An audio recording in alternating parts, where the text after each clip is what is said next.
The summer sun blazed down like a spotlight from hell, turning the dirt roads of my ranch into rivers of dust and the lake's surface into a sheet of molten glass. I was sitting on the back porch, iced tea in hand, boots up, and just starting to enjoy the silence that only wide-open land can offer. The kind of silence where you can hear wind rustle through grass 100 yards away, where the only drama belongs to the herons diving into the water for their lunch. But that day, peace came wearing heels. The gravel crunching beneath expensive tires was the first sign. Then came the slow, deliberate slam of an SUV door, followed by the unmistakable click of a clipboard being clutched in righteous fury. That's when I saw her, Karen, the queen of the HOA, walking straight down my driveway like she was inspecting a crime scene. She didn't knock. Didn't wave. Just marched to the edge of my lake like it already belonged to her, eyes narrowed behind designer sunglasses and lips pursed like she'd sucked on a lemon named entitlement. "This lake can't be private," she snapped before I could even stand. "It's part of the community plans. You can't keep people out." My first instinct was confusion. My second was laughter. I'd owned this land, every acre of it including the lake, for over a decade. The lake wasn't near the HOA boundaries, it was outside of them, wrapped neatly inside my property line like a pearl in an oyster. But facts don't matter when someone's drunk on imagined power, and Karen had been sipping that particular cocktail since she got herself elected to the board 3 years ago. I told her, calmly I might add, that the lake wasn't community property, had never been part of the HOA plan, and that I had the deeds and surveys to prove it. But Karen, in true Karen fashion, wasn't interested in reality. She waved a folded piece of paper at me, one of her infamous HOA development vision maps, complete with dotted lines and stick-figure docs, as if her highlighter had the power to rewrite legal boundaries. I took a breath, counted to 3 and told her, again, to leave my property. She stormed off, muttering about legal action and non-compliance, and I assumed that would be the end of it. I underestimated her, of course. 2 hours later, the sheriff showed up. A deputy I knew, good guy, caught in a bad situation, stepped out of the cruiser looking sheepish, holding the same ridiculous HOA lake access plan Karen had shown me earlier. "She says you're blocking shared amenities," he said. "Claims the lake's part of community grounds." I nearly choked. Not only was she pushing lies, she'd actually called the police to enforce them. It wasn't enough to harass me with emails or threats of fines. Now she was bringing law enforcement onto my ranch to try and muscle her way to the water. I handed over my paperwork. The deputy looked it over, nodded, and said, "Well, this clears that up." But as he turned to leave, he paused and said, "Between you and me, she's already talking about holding HOA events out here." Events? On my land? That's when I knew. She wasn't just testing the fence, she was planning to tear it down and claim the whole pasture. And that's when the idea hit me. It came as quiet and clean as a breath of wind. If she wanted to play games, I'd buy the board. Or more specifically, I'd buy the only card she had left to play, her land. I made one call that evening to my real estate guy. It turned out Karen's lot had quietly gone up for sale, probably planning to upgrade after her imagined victory over my lake. I didn't just buy it. I bought the adjacent strip of undeveloped land too. And when the ink dried on those contracts, I owned the only 2 routes that led from the HOA neighborhood to my lake. I built a fence. Then a gate. Then I posted clear, legally bulletproof signs. Private property. No trespassing. Violators will be prosecuted. The next HOA meeting was apparently quite the spectacle. Karen, red-faced and flustered, was forced to explain why future community lake plans had evaporated overnight. Nobody applauded. Nobody sympathized. Because everyone, even those who'd once quietly tolerated her reign of pettiness, knew she'd finally pushed too far. And I just sat back on my porch, iced tea in hand, watching the sunset blaze over my lake, knowing full well I'd won a war I never asked for. To understand how things got this far, you have to know who you're dealing with. My name's Luke, 47 years old, ex-civil engineer turned rancher, and a man who values peace and property lines more than most people value their morning coffee. I didn't move out here to join a community, I moved out here to escape one. My land, just under 30 acres of old Texas prairie, bought with the bulk of my retirement and every cent I got from selling my house in the city, is my sanctuary. It came with a spring-fed lake, 2 barns, a small herd of Appaloosas, and more silence than a monastery on Sunday. That lake wasn't just a patch of water, it was where I taught my nephews to fish, where my dog Bear learned to swim, and where I buried my dad's old tackle box after he passed. It was ours in every sense of the word. The HOA, however, didn't see it that way, or rather Karen didn't. Karen Mitchell, mid-50s, brittle blonde bob like it was cut with a ruler, and the kind of smug smile that makes you want to double-check your wallet. She wasn't elected as much as she installed herself as the neighborhood authority, the self-appointed protector of property values, lawn regulations, and paint color conformity. Her house sat just inside the HOA's boundary, and from her backyard she could see my lake glittering in the sun like some forbidden treasure. That fact seemed to eat her alive. See, Karen had big plans for the neighborhood. She had dreams of turning our quiet rural cluster into something out of a luxury magazine. Community garden plots, a dog park, a communal fishing dock, family-friendly lake days.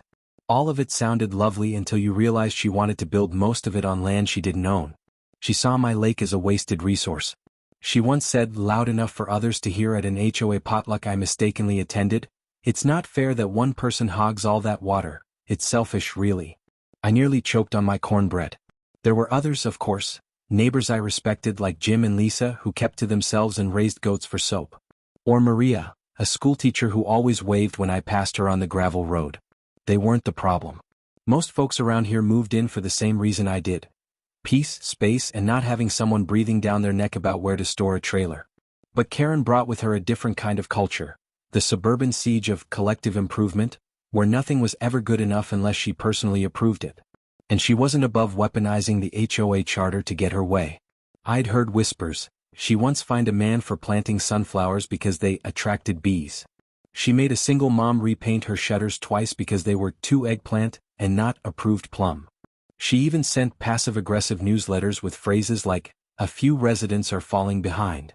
It wasn't enforcement, it was tyranny with a smile and a clipboard.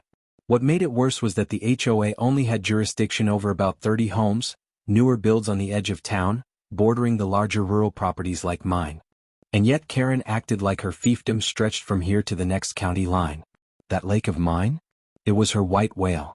And I guess that made me Captain Ahab, minus the obsession and plus a chainsaw. At first I tried to keep the peace. I'd nod when I passed her on the road, pretend not to notice when she squinted across the fence line with binoculars. I even once invited her to tour the property, thinking maybe seeing the care I put into it would cool her jets. She declined, of course, said she didn't associate with irresponsible landowners. That was the moment I realized I wasn't just an obstacle. I was an enemy. And as much as I hated getting drawn into drama, I knew then that Karen wasn't going to stop. She wasn't just a nosy neighbor. She was the kind of person who believed rules should bend around her vision, and she saw my lake as her blank canvas. What she didn't see or couldn't understand is that I wasn't going to let her paint over my piece. This wasn't a homeowner dispute. This was about principle and boundaries, the kind you don't cross without consequences. And Karen? She was about to learn that in the most expensive way possible. The conflict didn't start with a bang, it started with a letter. A thin white envelope slid into my mailbox on a Wednesday morning, tucked between the local feed store flyer and a coupon book for oil changes. The letterhead was unmistakable: Willow Creek Meadows HOA. Compliance notification. At first I figured it was a mistake. I wasn't part of the HOA. My property, legally speaking, sat outside their jurisdiction, something made very clear in the county records and confirmed when I bought the land. I opened it, expecting some generic announcement, but what I read stopped me cold. Dear resident, it has come to our attention that your property includes access to a community lake amenity that has been improperly restricted.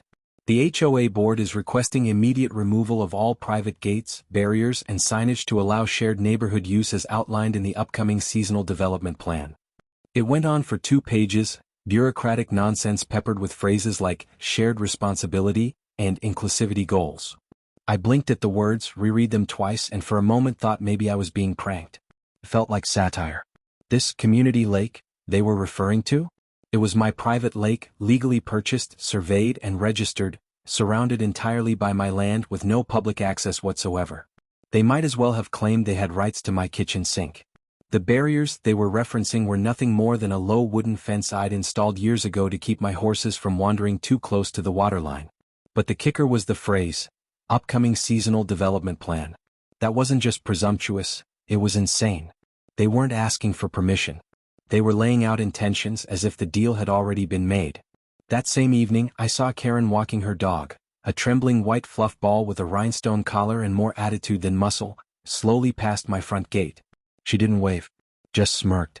That smug little tilt of her mouth told me everything. she'd authored the letter. Hell, she probably typed it herself in her home office while sipping lemon water and imagining a doc with her name on it. I walked out to meet her. "You send this?" I asked, holding up the envelope. "It's a courtesy notice," she said, voice dripping with sugar-coated venom. "We're trying to be inclusive with community resources." I stared at her, stunned. "It's not a community resource. That lake is on my land, Karen. The HOA has zero authority here." She sniffed, not even blinking. "That's not the way the board interprets it. The neighborhood needs shared spaces. You're hoarding." Hoarding. Like the lake was a stockpile of canned beans and flashlights. I could feel my jaw clench. I'd dealt with difficult people before, both in my old job and even out here in the countryside, but Karen had a special talent for making arrogance feel like policy. "This is private property," I said, slow and clear, hoping reason still had a seat at the table. "And unless your HOA board got deputized by the county, you have no jurisdiction here." She gave a little shrug.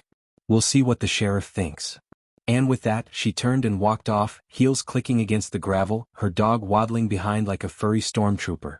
2 days later, true to her word, the sheriff pulled into my driveway. To his credit, he was respectful, and after I showed him my property documents, he didn't waste any time. "You're in the clear," he told me, tucking the folder back into my hands. "She's pushing her luck." I thanked him and watched him drive away, but the damage was done, not to my legal standing but to my sense of security. Karen hadn't just overstepped, she declared a slow, calculated war. And for what? Control? Ego? Some twisted need to claim something beautiful because it existed where she couldn't reach? I didn't know. But I did know one thing: I wasn't dealing with someone rational. I was dealing with someone who believed her wants were laws. And that realization shifted something in me. This wasn't going to be a misunderstanding resolved over coffee. This was the start of a siege, and if she wanted to play games, she had no idea how deep I was willing to go. The first real escalation came the following week, when I received not one, but 3 separate envelopes from the Willow Creek Meadows HOA, each more absurd than the last. The first was a so-called final warning for non-compliance with community development expectations. The second accused me of creating hostile barriers that obstructed future amenity access, and the third, my personal favorite, was a preliminary citation for willful disregard of board-approved environmental equity guidelines. I read that one 3 times before realizing it was complete gibberish. There is no such thing as an environmental equity guideline in the county's books, and the HOA had no power to issue citations, preliminary or otherwise. But facts didn't stop Karen, they only seemed to egg her on. Suddenly she wasn't just sending letters. She started holding impromptu HOA info sessions at the community pavilion, less than a mile from my back gate, and from what a neighbor told me, my name came up more than once. She called me a gatekeeping land baron. Said I was undermining community development and fostering exclusivity. Can you believe that? Exclusivity, on my own land. I'd gone from private rancher to full-blown neighborhood villain in the span of a week, all because Karen couldn't handle the fact that the lake wasn't hers to promise. A few days later, I found a folded HOA flyer taped, yes taped, to my front gate, fluttering in the wind like a passive-aggressive flag. It had an image of a beautiful wooden dock and smiling families fishing with the caption, "Imagine the possibilities, coming soon to Willow Creek Lake." They didn't even try to use a different name. They had taken my lake, renamed it without permission, and were advertising it like a community pool. That's when the email started. One from the board's so-called outreach coordinator, asking me to open a dialogue about cooperative usage, which is HOA speak for, "Let us use your land for free or we'll make you miserable." Another from someone claiming to be a landscape consultant, asking to schedule a walkthrough of the area prior to shoreline development. Then came the uninvited visits, people slowly driving by, peering through my fence like they were inspecting zoo property. One bold couple even parked on the edge of the county easement and started taking pictures. When I walked up to ask what they were doing, the man smiled and said, "Just looking at the lake access point. Karen said it might be ready by summer." I didn't know whether to laugh or lose my mind. I told them, politely but firmly, that they were trespassing. They apologized and left, but it was clear. Karen had already begun selling a dream built on a lie. Meanwhile, inside my house, a quiet war began to build. I lost sleep. My stomach stayed knotted. Every time I saw another HOA envelope, I felt the slow burn of disbelief twist into something uglier, resentment, maybe even hatred. I'd moved out here to get away from politics and power games, and now I was neck deep in both, thanks to a woman who thought a clipboard gave her dominion over other people's dreams. I tried to reason. I emailed the HOA board with a full copy of my land deeds, GPS coordinates, and county plats proving that the lake was privately owned and always had been. No one replied. I called the president of the board, a soft-spoken dentist named Alan who always looked uncomfortable at meetings, and he stammered something about miscommunications and Karen being very passionate. Passionate, sure. Like a wildfire. At that point, I started documenting everything. Every visit. Every letter. Every flyer. I installed a second trail cam facing the public road near the old path Karen kept eyeing. And still the pressure didn't let up. She posted on Nextdoor, on the HOA Facebook group, even on her personal Instagram, photos of the lake with captions like, "Future site of something beautiful." Her followers chimed in with clapping emojis and talk of paddleboards. I watched it all unfold like a bad dream. It wasn't just a land dispute anymore. It was a campaign. And I was the only one pushing back. The problem was reason wasn't working. Karen didn't want a compromise, she wanted control. And in her mind, I was the last thing standing between her and a legacy project she'd already promised to people who didn't know better. That's when I realized, this wasn't going to end with paperwork or politeness. She wasn't backing down. And if I wanted my peace back, I'd have to take it by force. Not violence, but something even sharper. Strategy. It was during one of those long, sleepless nights, the kind where the frogs croak louder than your thoughts but your brain won't shut off, that the strategy finally clicked. I was sitting at the kitchen table, every HOA letter spread out in front of me like evidence in a courtroom. My dog Bear lay curled up on the rug, snoring, oblivious to the war outside our fence. I had coffee in one hand, a red pen in the other, and a map of the area pulled up on my laptop. And that's when I noticed something odd. A tiny sliver of land right at the edge of the HOA's development map, bordering the county-maintained easement road that leads to the backside of my lake. It was zoned residential, but it wasn't developed yet. I cross-referenced the parcel number, checked the ownership records, and felt my pulse kick up. It was for sale, quietly, discreetly, likely part of a long-term plan for expansion. That tiny plot was the only realistic way for Karen's imaginary community lake dock to ever physically reach my lake, unless her followers planned on parachuting in or rowing through barbed wire. Without access through that strip of land, they had nothing. That was my moment. The realization that I didn't need to argue, didn't need to yell or post angry rebuttals online. I just needed to think smarter. So I called my real estate agent the next morning and told him I wanted to buy the parcel. Fast, in cash, and under an LLC. He didn't ask questions.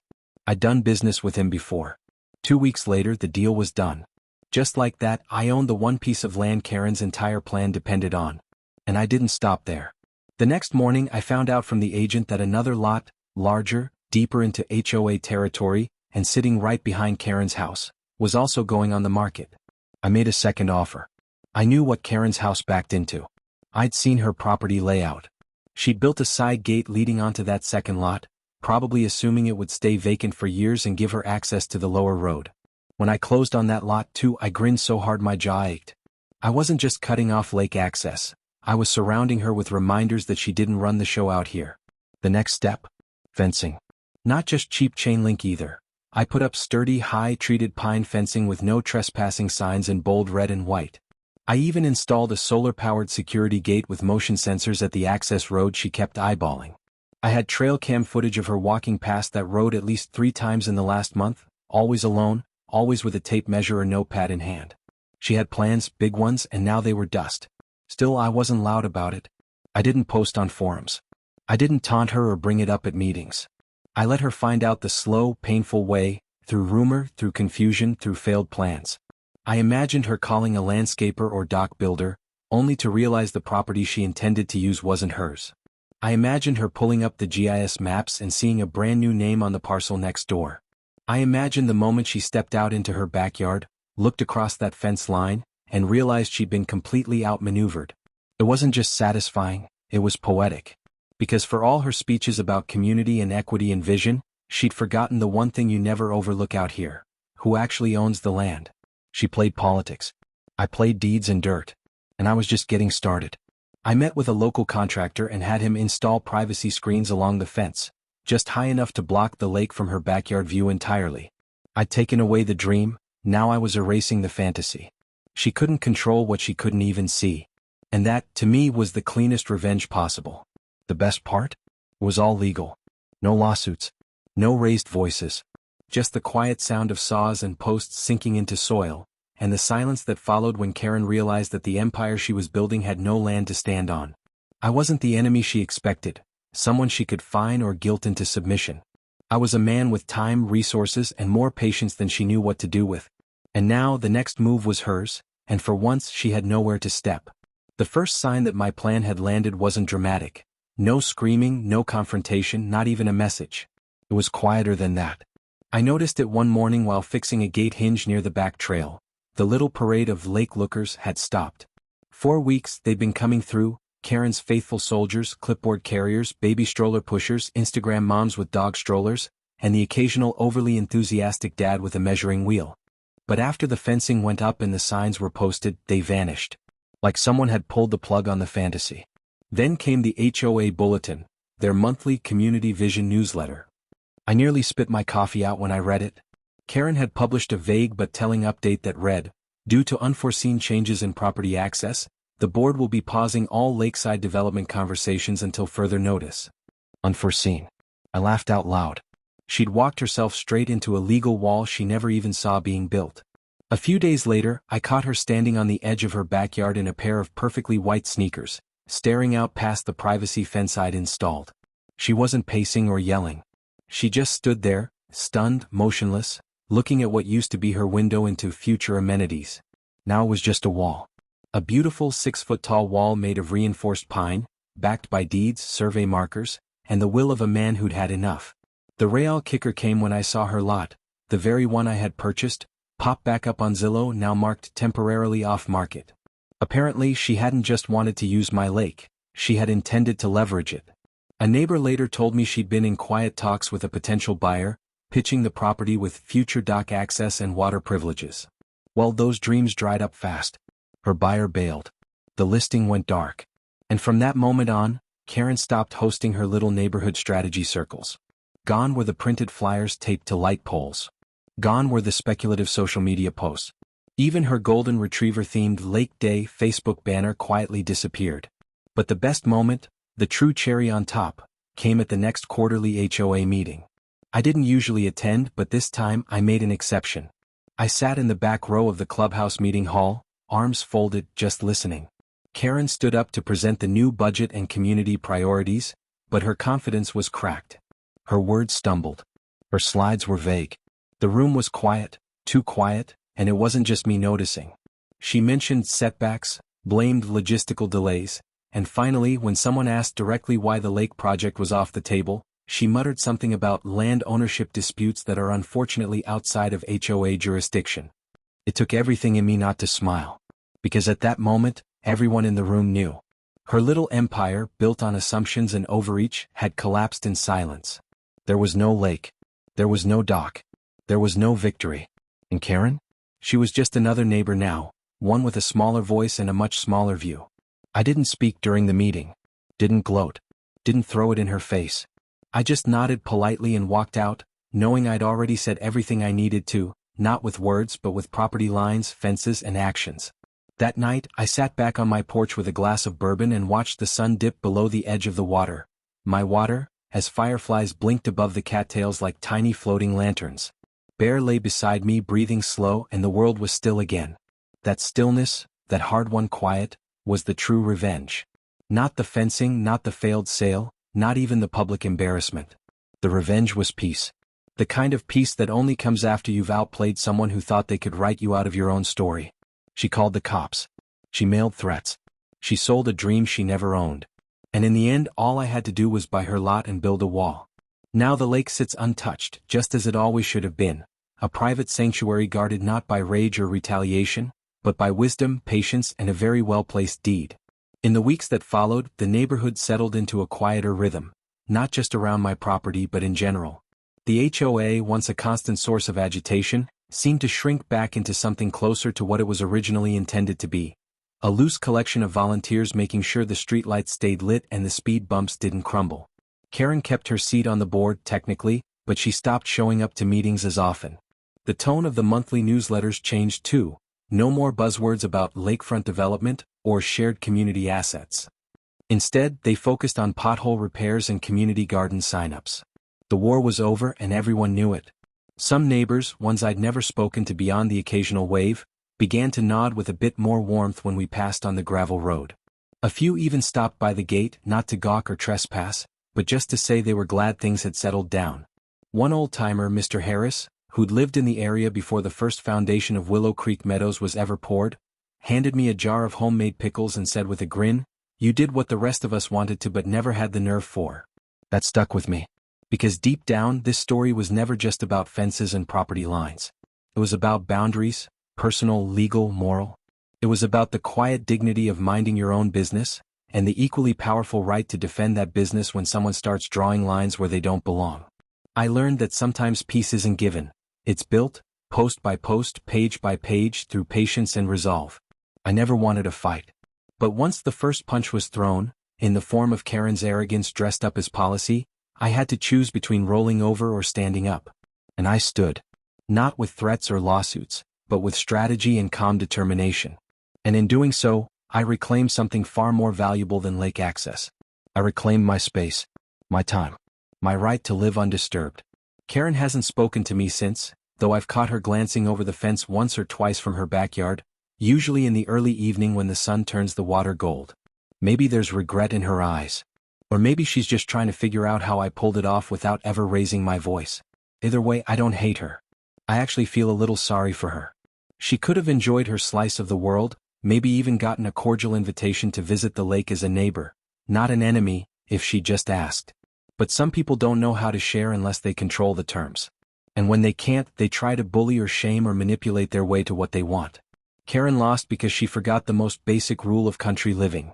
Respect the land and respect the people who live on it. You don't get to rewrite boundaries just because you have a title and a clipboard. You don't get to take what you didn't earn. In the end, the fences I built weren't just wood and nails. They were lines in the sand, reminders that peace comes with strength, not surrender. These days, the lake is quieter than ever.